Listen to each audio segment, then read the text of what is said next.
trading is closed on the 5th of July, 2022. Start with our disclaimer, as we always do. It's my trading plan for tomorrow, July 6th. Please remember, I can be wrong. Any trade you make should be at your own risk.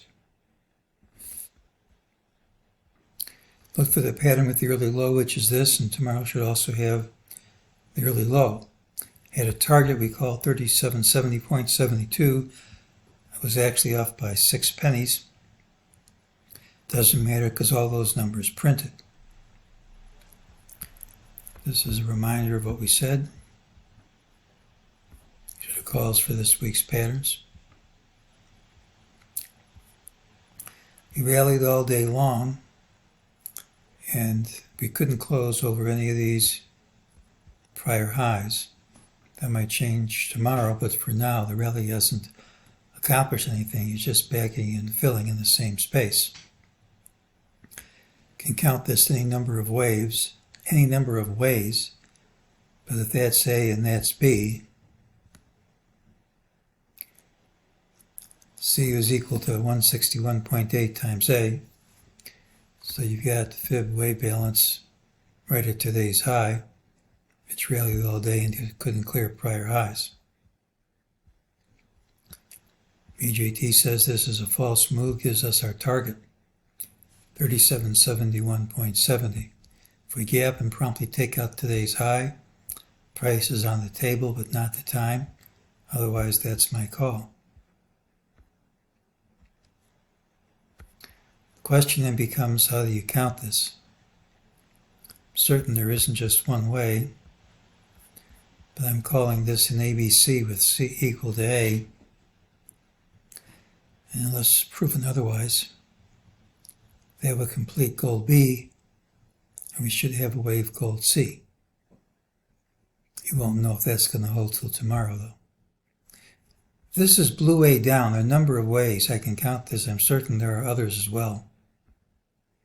You can count the alternate count, ABC, with that being the end of blue B. And if C of the alternate count equals A, gives us a target of 3308. But I'm going to stick with the count I had, which is blue B ending here. We're now in an ABC of blue C. And if we're in blue C and blue C equals blue A, target is 3422.05. And at pretty much the same price, you take gold C, multiply it by 2, and that would be, at that price, gold C times 2 would be equal to A, give or take a few points. I think that should be A times 2 would equal C. Anyway, one of them is twice the other. So let's see about this, if this 3422 count works on the longer time frame. We were just talking about the balance on magenta C. If that's the end at magenta C, and there's wave balance there, then magenta C of gray C would have a good fib relationship with magenta A. That's 78.6. And if you look at gray C,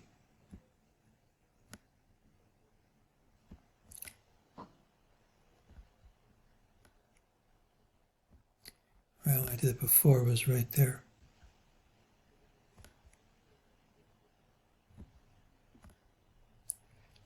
Gray A is pretty much right at the 50%. So there's great wave balance at 3422 if we hit there.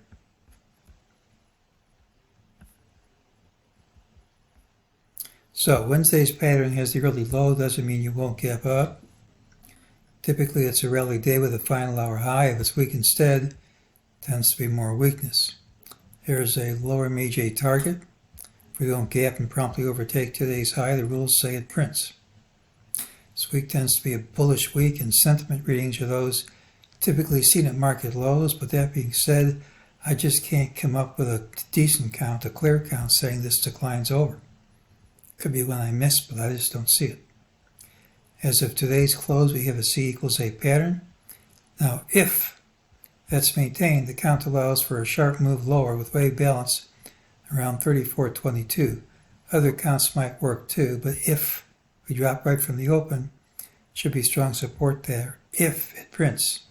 Again, just because one count works doesn't mean some other count won't. As always, we gap up smartly. The call's killed before the open. So tomorrow has a pattern with the early low. So far, to me, we had this as a negative pattern. Good fib resistance here, good, much lower fib targets, much lower MEJT target. Everything changes if we gap and overtake the high, but otherwise, I look for lower prices. Tomorrow has the early low, and that's today's call.